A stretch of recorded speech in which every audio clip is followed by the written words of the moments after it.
स्वरूपाय परात्मने सोपलब्धि प्रसिद्धाय ज्ञानानंदात्मने नमः। देखो, वैसे तो नियम सारजी में भी आता है कि वस्तुतः निश्चय से आत्मा को आत्मा का ही परिग्रह है। परिग्रह माने परिग्रहण, आत्मा आत्मा को ही ग्रहण करे, अन्य द्रव्य का ग्रहण कहाँ है आत्मा को, ये बात है। तो उस अपेक्षा से वो बात वहां भी कही हो सकता है, कोई बात नहीं है। नियम सार में आया है ना, आपको ख्याल में हो तो, आत्मा को आत्मा का परिग्रह है। जैसे आत्मा में जानना हो तो जानने को जानना ही जानने में आता है, अन्य पदार्थ जानने में नहीं आता है, निश्चय नहीं की बात है ना। ऐसे आत्मा को आत्मा परिग्रह है। तो वहां भी हुई अपेक्षा। हाँ, तो वो अब आत्मा का आत्मा में परिणमन हुआ, तो वो उसका जो स्वभाव रूप परिणमन है वही तो आत्मा का परिग्रह है निश्चय में से।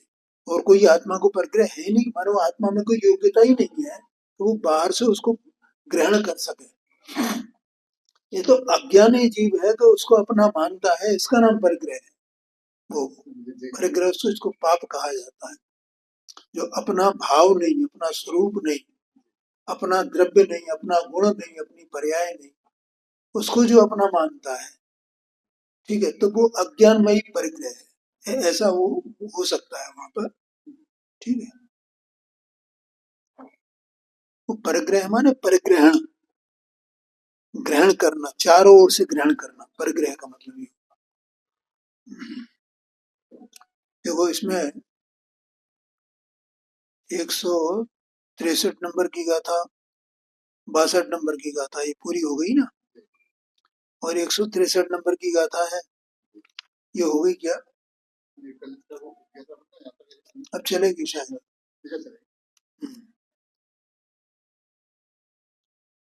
ये अन्वयार्थ तो अपन ने पढ़ लिया था। अब एक बार इसको अन्वयार्थ को याद करके देखो यहाँ विषय क्या चल रहा है।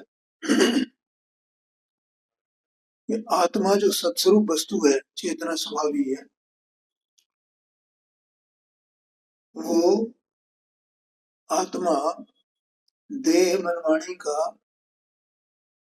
वो आत्मा देह मन वाणी नहीं है, नंबर एक।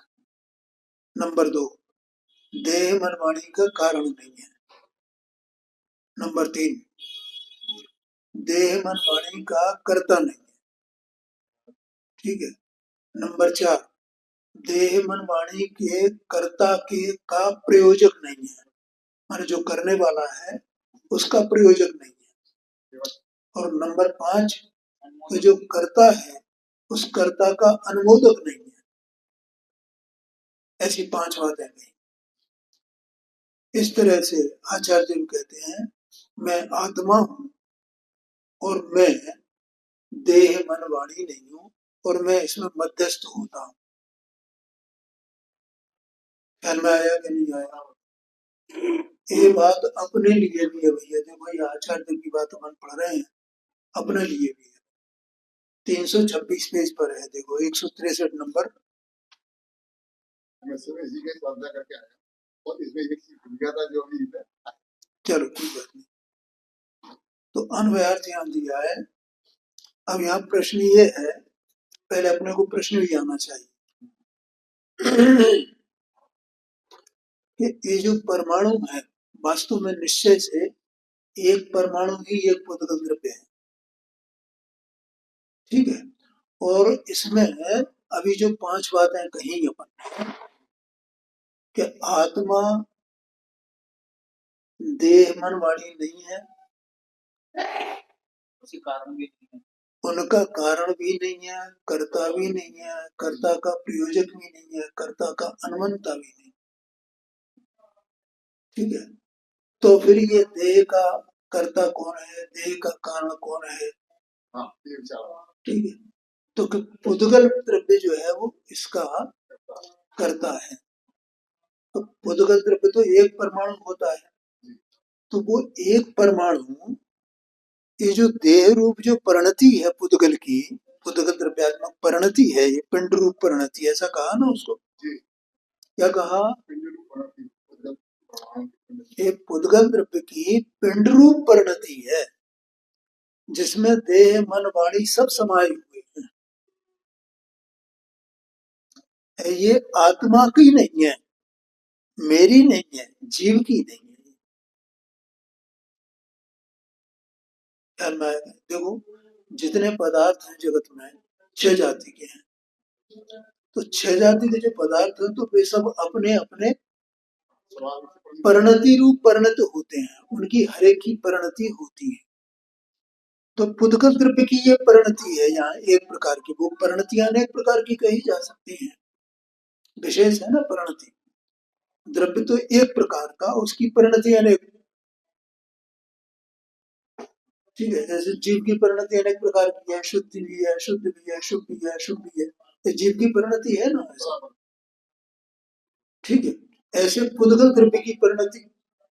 तो ये जो पिंड है पूरा, ये पुद्गल द्रव्य की परिणति है, जीव की परिणति नहीं है। ये पिंड रूप परिणमा है ना पुद्गल। तो यहाँ प्रश्न ये है कि ये जो पुद्गल द्रव्य है, निश्चय से जो एक परमाणु द्रव्य है, एक परमाणु पुद्गल द्रव्य है जो अप्रदेशी है, प्रदेश मात्र है,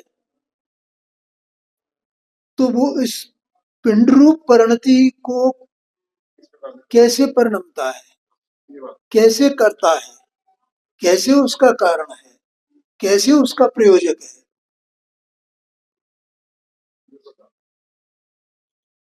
हाँ जी, हाँ जी, मैं आत्मा इसको नहीं करता हूँ, लेकिन इसका कोई करता तो होगा कि पुद्गल द्रव्य की रचना है तो पुद्गल द्रव्य करता है। तो पुद्गल द्रव्य इसको करता कैसे है, पिंड रूप परिणति को उत्पन्न कैसे करता है? ये एक परमाणु जो अपने में अप्रदेशी है, एक प्रदेश मात्र है, जो अशब्द है स्वयं में, उसमें शब्द ही नहीं है। स्पर्श गंध वर्ण तो है ना, लेकिन शब्द नहीं है उसमें। शब्द उसका गुण नहीं है, उसका स्वभाव नहीं है, गुण नहीं है।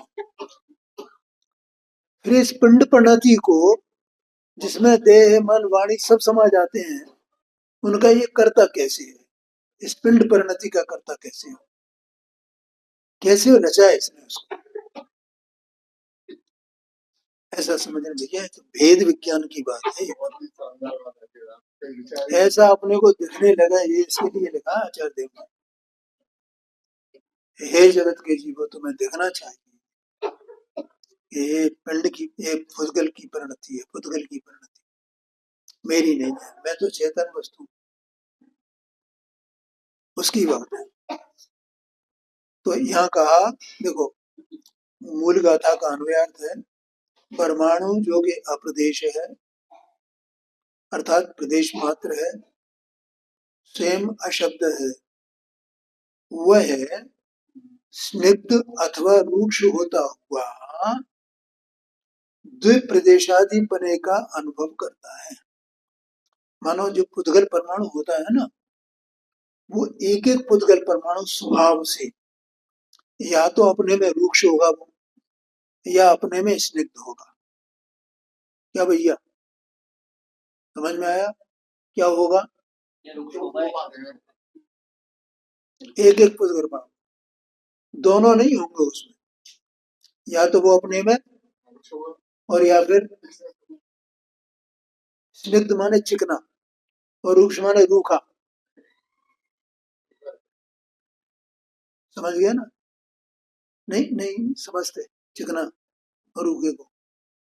राख कैसी होती है और घी कैसा होता है? तो एक एक परमाणु ऐसा होता है रूखा चिकना, कोई रूखा है, कोई चिकना है, कोई रूखा है, कोई चिकना है, ऐसा कह रहे हैं आचार्य। अब टीका है कि वो रूखा या चिकना होकर के और इसकी रचना करता है, द्विप्रदेशादि पने को अनुभव करता है, उसके मतलब दो प्रदेशादि रूप होता है। उसमें विस्तार होता है मिल करके भी। स्निग्ध होता है तो स्निग्ध के चिकने पने के कारण से, और रुक्ष होता है तो रुक्ष पने के कारण से। अब टीका है देखो। वास्तव में द्वे आदि अर्थात 2, 3, 4, 5 संख्यात, असंख्यात, अनंत प्रदेशों के अभाव के कारण अशब्द है। परमाणु जो वास्तव में क्या है? हाँ, उसमें एक प्रदेश वाला है ना, तो इसलिए उसमें शब्द का अभाव है, शब्द नहीं है। क्यों? क्योंकि शब्द तो अनेक प्रदेश वाला होगा ना, शब्द निकलना, एक परमाणु शब्द रूप तो होता नहीं है, नहीं आएगा। एक परमाणु से अपन ये उम्मीद करें कि वो परमाणु शब्द करे, आवाज करे, तो वो नहीं कर सकता है, उसका स्वभाव नहीं है। एक ही बात है ना, अप्रदेश का मतलब वो कल बताया था अर्थ। प्रदेश मतलब उसमें दूसरा प्रदेश होने की शक्ति नहीं है। हाँ, एक ही प्रदेश वाला है, तो इसलिए माने वो विस्तार नहीं है उसमें, तो इसलिए वो एक ही प्रदेश वाला है, अप्रदेश है, इसलिए उसमें शब्द नहीं है, इसलिए वो अशब्द है। एक एक परमाणु एक प्रदेश के सद्भाव के कारण प्रदेश मात्र है, और स्वयं अच्छा, मैंने अशब्द बोल दिया क्या यहाँ पे? हाँ, वो मैंने तीसरी लाइन को पकड़ लिया। ठीक है, एक प्रदेश के सद्भाव के, वो मेरी भूल हो गई, दूसरी लाइन की बजाय तीसरी लाइन पे पहुंच गया मैं। एक प्रदेश के सद्भाव के कारण प्रदेश मात्र है, और स्वयं अनेक परमाणु मात्र, अनेक परमाणु द्रव्यात्मक शब्द की पर्याय की व्यक्ति का असंभव होने से अशब्द है। देखो, वो परमाणु स्वयं स्वयं एक परमाणु शब्द पर्याय की व्यक्ति का असंभव होने से, मानो उसमें शब्द की पर्याय की व्यक्ति नहीं है। क्यों नहीं है? क्योंकि शब्द रूप जो पर्याय है वो अनेक परमाणु द्रव्यात्मक है। क्या कहा? जो शब्द होता है वो शब्द कैसा है? अनेक परमाणु द्रव्यात्मक है। अनेक परमाणु, जो एक एक परमाणु है, तो एक परमाणु एक द्रव्य, तो अनेक परमाणु द्रव्यात्मक, वे मिलकर के शब्द की रचना करते हैं, लेकिन एक परमाणु अकेला शब्द की रचना नहीं करता है। ठीक है, तो चूंकि वो अनेक परमाणु द्रव्यात्मक पर्याय होती है, शब्द रूप जो पर्याय होती है वो अनेक परमाणु द्रव्यात्मक होती है, इसलिए एक परमाणु वो शब्द रूप नहीं हो सकता, उसमें शब्द को प्रकट करने की, उत्पन्न करने की शक्ति नहीं होती है। कई मिलकर के शब्द को तो कर सकते हैं, लेकिन एक परमाणु नहीं कर सकता है, ऐसा आशय है। ऐसा लोग में भी होता है ना, कोई कार्य हो तो बहुत से लोग मिलकर के करते हैं, एक आदमी नहीं कर सकता है। हाँ जी, हाँ, एक आदमी नहीं कर पाएगा, इतने लोग मिलेंगे तो ये हो पाएगा।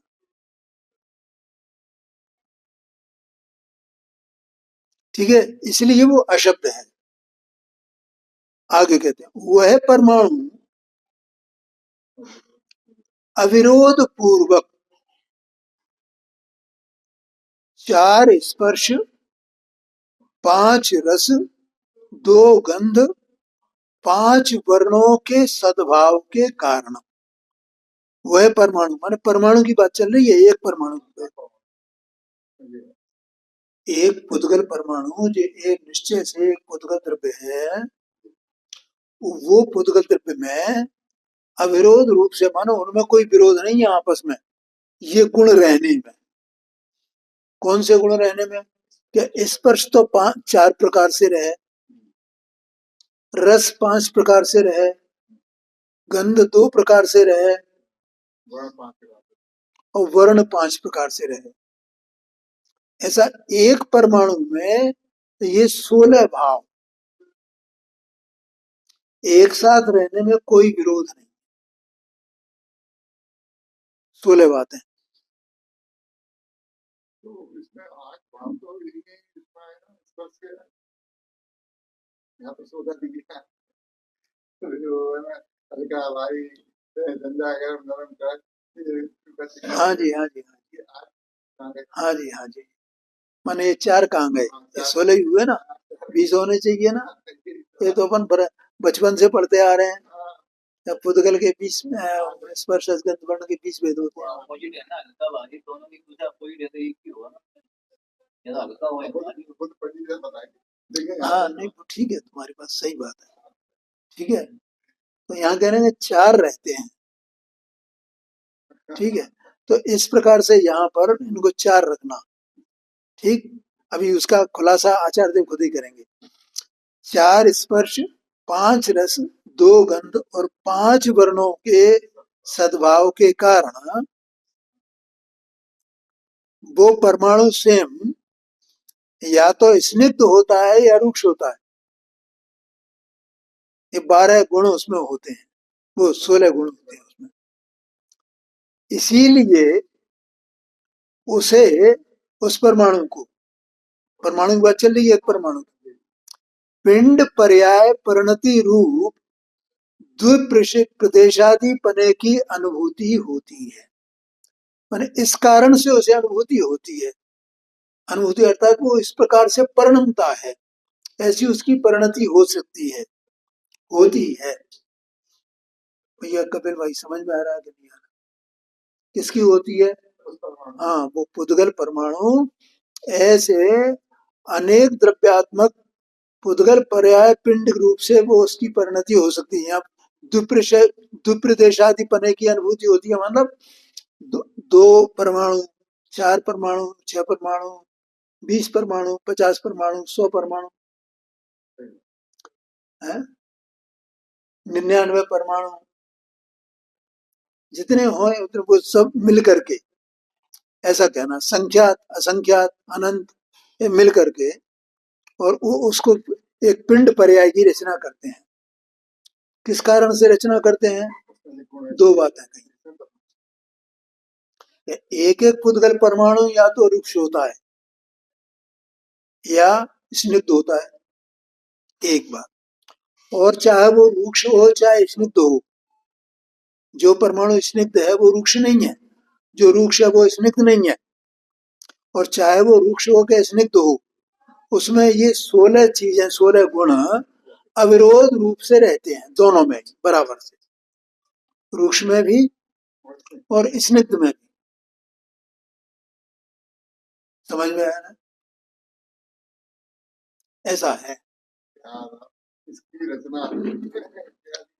हाँ जी, हाँ जी, ठीक है।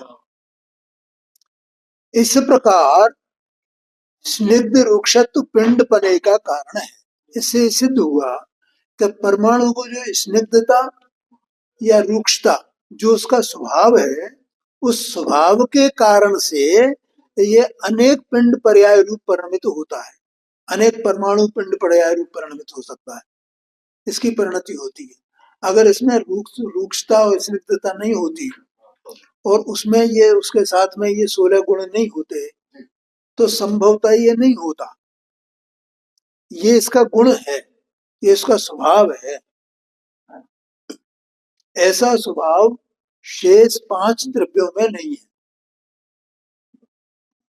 न जीव में है, न धर्म अधर्म आकाश में है और न काल द्रव्य में। अकेला एक पुद्गल परमाणु ऐसा है, पुद्गल द्रव्य ऐसा है जिसमें ये स्निग्धता या रुक्षता होने का ये इसका स्वभाव है, और दूसरा उसमें 16 गुण रहते हैं, ठीक है। इसमें 2 गंध भी है, तो 2 गंध एक साथ कैसे रह सकती है? बदबू, खुशबू, ऐसी तो होगा 2 गंध। अब वो गंध दो प्रकार की है ना, होती है ना, तो एक सुगंध या दुर्गंध, दोनों में से एक तो होगी ना, एक बार में एक होगी ना, नहीं तो गुण तो दोनों होंगे तब तो परिणाम होगा उसका, परिणमेगा ना, दोनों नहीं होंगे तो परिणमेगा कैसे? दुर्गंध रूप भी और सुगंध रूप भी, दो प्रकार से परिणमने की उसकी योग्यता है ना, ये बात है। और यहाँ पर ये जो चार हैं, तो वो चार का जो इन्होंने बताया था ना, वही या तो हल्का भारी होगा, या गरम नरम, गरम ठंडा होगा, कड़ा नरम हो, कठोर होगा या नरम होगा, और रूखा चिकना तो उसमें है ही है। ठीक है, तो इस प्रकार से परिणति होती है। तो उसमें से चार, एक बार में चार रूप से परिणति होती है, इसलिए चार कहा। और दूसरे चार वो उसके प्रतिपक्ष भाव हैं, आगे इसका खुलासा करेंगे।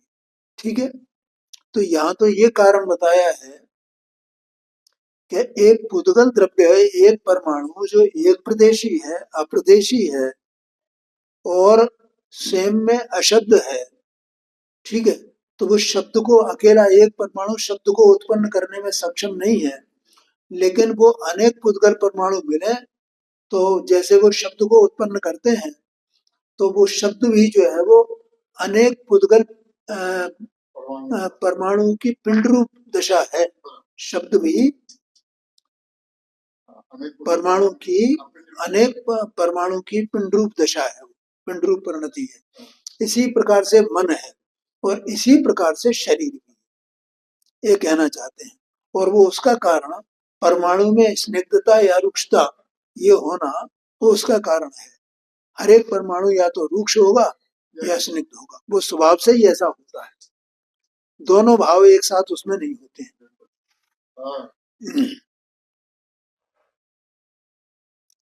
अब यहाँ कहते हैं देखो,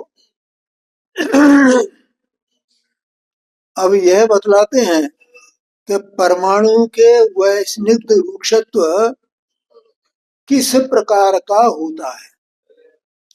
परमाणु में रूखापना या चिकनापना किस प्रकार से होता है, ये बात यहाँ बतानी है। तो इसका ये 164 नंबर की गाथा है।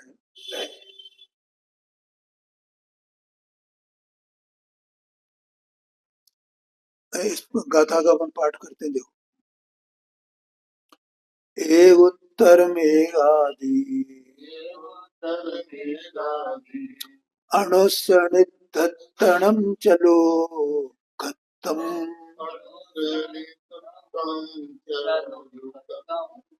परिणामादो भरणम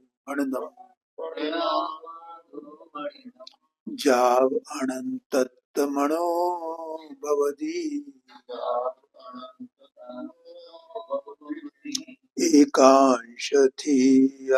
एकांशथियारम्भजा अविभागयञ्च अनंत च स्निग्धत्वारूक्षत्व परिणामति। अन्वयार्थ है, परमाणु के परिणमन के कारण एक से लेकर एक एक बढ़ते हुए जब तक अनंत पने को, अनंत अविभागी प्रतिच्छेद पने को प्राप्त हो, तब तक स्निग्धत्व अथवा रुक्षत्व होता है, ऐसा जिनेन्द्र देव ने कहा है। क्या कह रहे हैं देखो, अपने जानते होंगे कि जो गुण होते हैं ना, गुण, तो गुण पर्याय में परिणमित होते हैं। गुण होते हैं तो गुणों की पर्याय होती है, गुण बिना पर्याय के नहीं होते हैं, तो भी गुण स्वयं ध्रुव रहते हैं और उनका परिणमन भी होता है। परिणाम के बिना, पर्याय के बिना गुण होते नहीं है, और गुण पर्याय रूप होते नहीं है। ये तो अपन ने पहले चर्चा कर ली है ना भाई। क्या भैया, क्या बोला? गुण पर्याय के बिना होते नहीं है और पर्याय रूप होते नहीं। पर्याय रूप होते नहीं है, गुण पर्याय रूप होते नहीं है, और परिणमन के बिना रहते नहीं है, गुण गुण रूप ही रहते हैं।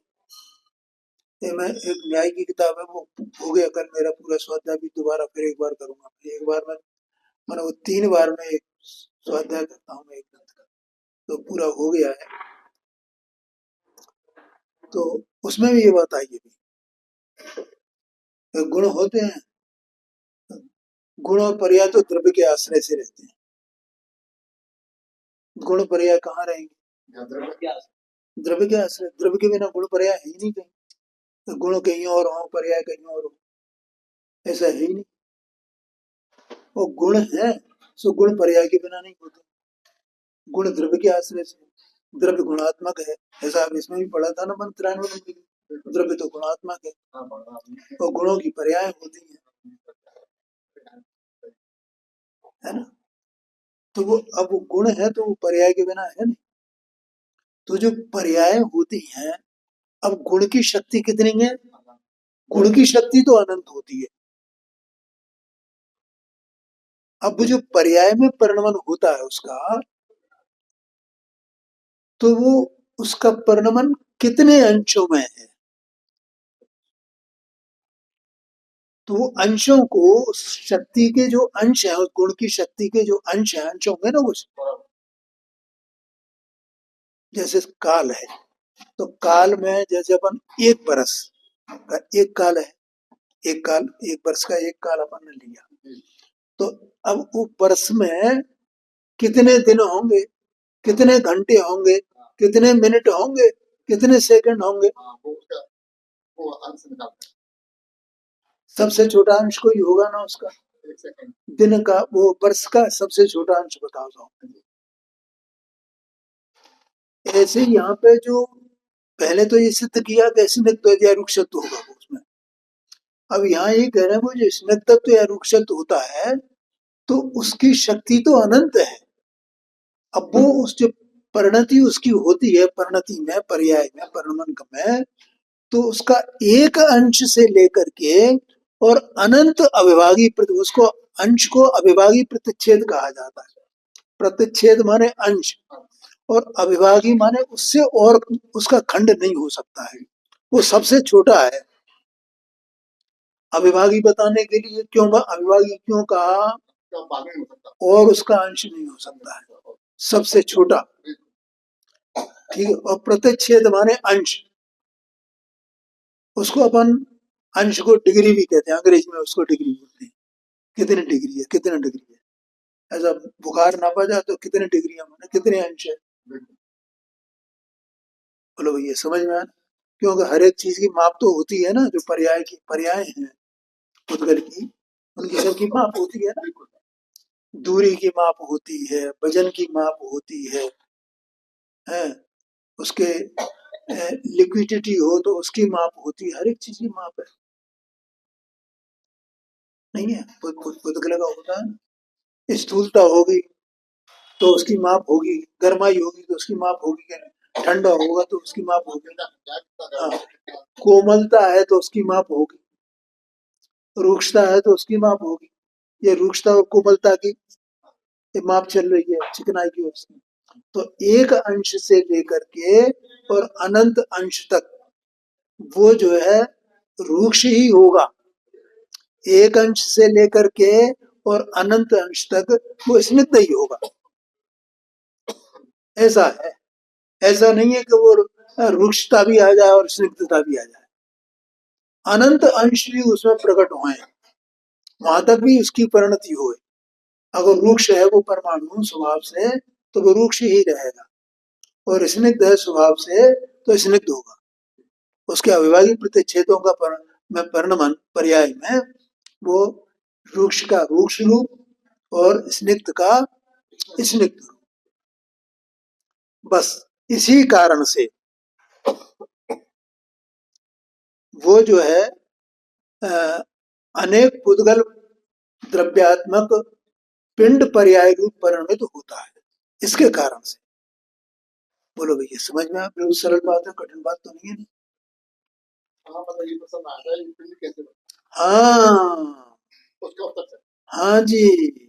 ओ, इसमें जीव का क्या है भैया? जीव का एक चेतन वस्तु का कुछ है इसमें? इसमें कुछ भी नहीं है चेतन वस्तु का। तो ये बताना चाहते हैं आचार्य, ये पुद्गल परमाणुओं की पिंड रूप परिणति जो होती है, देह रूप, मन रूप, वाणी रूप, इसमें जीव का तो कुछ भी नहीं है। और ये जीव मूर्ख ये मानता है कि मैं इसकी रचना करता हूँ, मैं कारण हूँ, मैं इसको चलाता हूँ। ध्यान में आया कि नहीं? हाँ, ये तो बिल्कुल खोल की तरह पड़ा हुआ है भैया। भले ही उसका आत्मा का और शरीर का उस संश्लिष्ट संबंध हुए, लेकिन है खोल की तरह ये। ध्यान में आया कि नहीं? जैसे अपन ये कपड़ा पहन ले है ना अपन कपड़े, तो एक कपड़े में हूँ क्या? तो कपिल भाई ये बनियान है ना, क्या कहते हैं, टी शर्ट कहते हैं इसको, क्या बोलते हैं, ट्राउजर है, पैंट है, ठीक है। तो ये पैंट तुम कपिल हो क्या? कपिल अलग है और ये कपड़े अलग है। ऐसे ही आत्मा और शरीर बिल्कुल जैसे कपड़ा और मैं, कोई व्यक्ति, जैसे उसमें भिन्नता है, वैसे ही आत्मा में और शरीर में भिन्नता है। ख्याल में आया कि नहीं? तो ऐसे अब इसकी रचना करने वाला तो पुद्गल है, और ये मानता है कि मैं करता हूँ, मैं करता हूँ, मेरा है, मेरा है, मेरा मेरा है ही नहीं है। तो इसकी जीव की जो मान्यता है, इसका जो जानना है वो गलत हो गया ना। ये ऐसा जाने के ये मेरा है, मेरा है माने ये मैं करता हूँ, मैं कारण हूँ, मैं परिणमित कराता हूँ, सब मेरा मेरा हो गया। जैसे मैं पुद्गल ही हो गया हूँ, तो ये मैं पुद्गल तो हुआ नहीं, इसलिए आचार्य देव ने कहा। अब टीका है, देखो। प्रथम तो परमाणु के परिणाम होता है, पहली बात। देखो, विश्व में कोई पदार्थ ऐसा नहीं है जो परिणाम के बिना नहीं हो भैया, ये तो बिल्कुल गांठ बांध लेना। भले ही वो एक परमाणु है, लेकिन परमाणु के भी परिणाम होता है। क्या कहा भैया कपिल भाई? अब तो तुम इतना इतना समझने लगी होगी ना। परिणाम होता है का मतलब परमाणु में भी कार्य होता है, परिणमन होता है। प्रथम तो ऐसा नहीं है कि परमाणु है तो वो निठल्ला, उसमें कुछ कार्य नहीं होता हुआ। परिणाम का मतलब ये समझना सामान्य पने। क्या समझना? परिणाम होता है, कार्य होता है, कार्य होता है, परिणमन होता है? तो परमाणु के परिणाम होता है, क्योंकि वह परिणाम, देखो आचार्य खुद कह रहे हैं, वस्तु का स्वभाव है। अभी बोला था ना, वस्तु अनंत गुणात्मक है, और गुण जो है वे परिणमित होते हैं, ठीक है। और वे परिणमन के बिना है नहीं, और परिणमन रूप पर्याय रूप में होते नहीं, यानी उनमें परिणमन चल रहा है, तो भी वे परिणमन रूप होते नहीं, क्योंकि वे तो ज्यों की तो रहते हैं। कितनी विचित्र रचना वस्तु की है। स्वभाव होने से उल्लंघन नहीं किया जा सकता, परिणाम का उल्लंघन नहीं किया जा सकता। मैंने परिणाम तो भैया थोड़ा अब रुक जाए, परिणमन करते करते थक गए हैं ना। कोई पदार्थ थकता है क्या? कोई भी पदार्थ थकता नहीं है। कल ये बात आई, इससे निरंतर का संबंध है, निरंतर। हाँ जी, हाँ जी। पीछे 60 नंबर की गाथा है, तो उसमें ऐसा प्रश्न आया है कि अरहंत परमात्मा लोकालोक को जानते हैं, ठीक है। तो भाई इतने बड़े लोकालोक को, और वे स्वयं असंख्यात प्रदेशी, और असंख्यात प्रदेशों में रहने वाला उनका ज्ञान गुण, और वो ज्ञान गुण की केवल ज्ञान रूप दशा, अब ये अनंत परमात्मा उस केवल ज्ञान से इतने बड़े लोकालोक को जानते जानते थक जाते होंगे ना, खेद खिन्नता होती होगी ना। ऐसा ऐसा लिखा है, खेद खिन्नता होती है ना, जैसे अपन कोई कार्य करते हैं थक जाते हैं ना।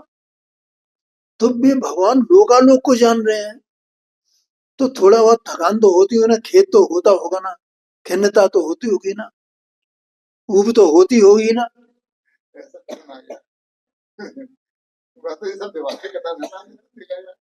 अरे ऐसा है ही नहीं भाई, नहीं नहीं व्यवहार है ही नहीं, नहीं इसमें, इसमें काय का व्यवहार, ये तो गलत मान्यता है।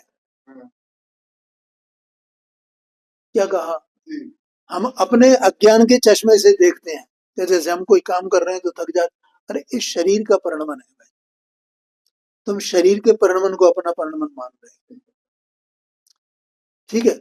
परिणम परिणमित होना तो वस्तु का स्वभाव है, अब वो उनका द्रव्य केवल ज्ञान रूप परिणमित हो गया है। अपन भी, अपना भी जो जो छदमस्त जीव है, तो उनका भी ज्ञान मत ज्ञान श्रुत ज्ञान रूप परिणमित होता है ना, तो मत ज्ञान श्रुत ज्ञान ये परिणमते परिणमते थक जाता है क्या ज्ञान, कभी नहीं, क्योंकि परिणमन करना उसका स्वभाव है।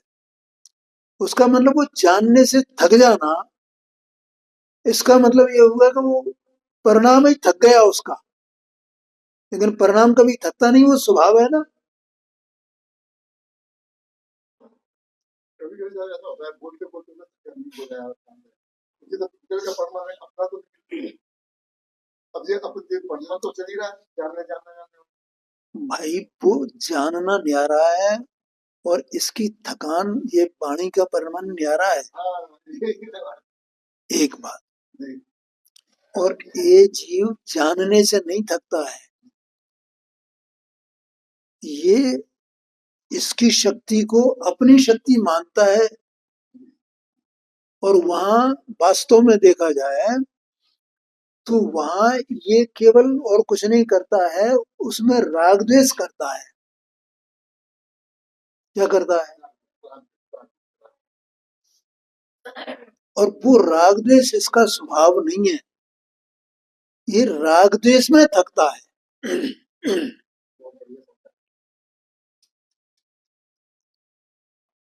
एक दृष्टांत देकर के मैं आपको बस समाप्त कर रहा हूं। वस्तु के स्वभाव की बात आई है ना, कोई चीज हमें दिखी, ये बहुत सुंदर है,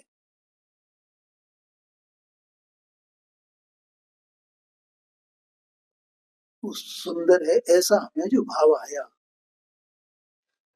या ये सुंदर नहीं है, ये अच्छी नहीं है, ये हमें जो भाव आया, तो वो वस्तु में सुंदरता या असुंदरता है, या अपने राग द्वेष में सुंदरता असुंदरता है।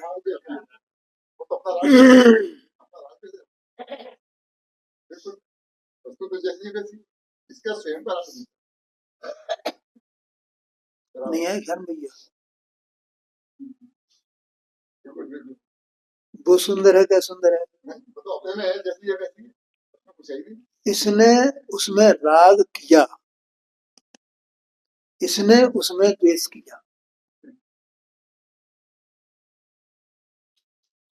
इसे द्वेष किया, असुंदर दिखी,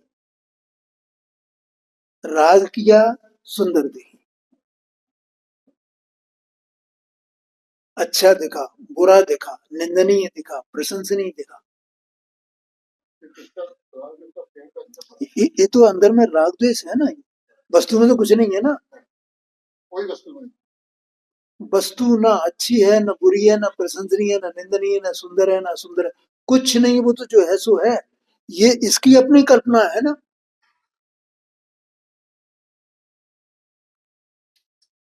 तो ये इधर तो देखता नहीं है, इधर देख रहा है, इसको स्वीकार नहीं करता है ये कि ये तो मेरा राग है भाई, ये तो मेरा द्वेष है, वस्तु में क्या है। कभी आती है ऐसे कल्पना, हम कितना एकत्व कर रहे हैं परद्रव्य में, तो इसलिए इसमें थकान नहीं होती है, न वाणी में थकान होती है। वाणी तो पुद्गल है, पुद्गल का परिणाम है, वाणी में कहां से थकान होगी? और जानने में कहां से थकान होगी? वो उसका स्वभाव है। तो फिर ये थकान कहाँ हुई है? ये बात आई ना, थकान कहाँ हुई है? तो जो अंदर जो राग द्वेष की दशा है ना, उसका नाम थकान है भैया।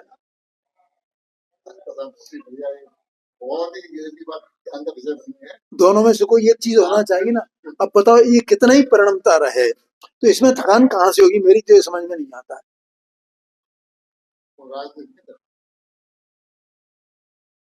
है।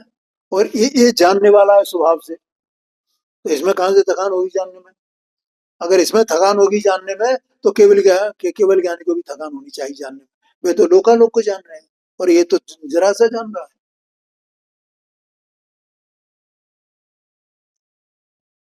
ध्यान में आया कि नहीं? थकान, ऊ, जो कुछ भी है वो सब राग द्वेष में है, राग द्वेष में है, राग द्वेष में है। वो राग द्वेष कर्मोदय जन्य आत्मा की अवस्था का विकार है। वो सब राग द्वेष है, वो सब राग द्वेष है, वो सब राग द्वेष है, वो सब राग। इससे पीड़ित है ना। इसमें बाहर में कुछ नहीं है, सब उद्गल का, और आत्मा में कुछ नहीं है, सब स्वभाव जानना देखना जानना देखना है। अब बीच में क्या आ गया? ये सब इसका नाटक है, सब पूरा राग द्वेष का। हमें अच्छा दिखना, बुरा दिखना है, सुंदर दिखना, असुंदर दिखना, थकान लगना, ये सब कुछ नहीं। मतलब जीवित उपकरण का ये कुछ आगे आपने बताया ना, ये सब भटकता है, ये सब राग द्वेष की। हाँ जी, बिल्कुल बिल्कुल, ये ऐसी दशा है जीव की भैया। तुम्हें क्या प्राप्त करना है? अपना आत्मा प्राप्त करना है कि राग द्वेष में बने रहना? बोलो। एक वस्तु स्वरूप का निर्णय करना होगा अपने को। बाहर में अपना कुछ नहीं, अंदर में अपना ज्ञान मात्र बस। अब बीच में क्या रहा? बाहर के और अंदर के बीच में अपने अपनी परिणति में राग द्वेष, बस ये मूल है संसार का। और वो मोह के साथ मिला हुआ है राग द्वेष। मोह जाए, जब तक मोह है तब तक वो राग द्वेष पूरी तरह मजबूत है। और मोह का अभाव हो तो वो राग द्वेष का अभाव संभावित हो सकता है। उसके लिए ये ना आगम का सेवन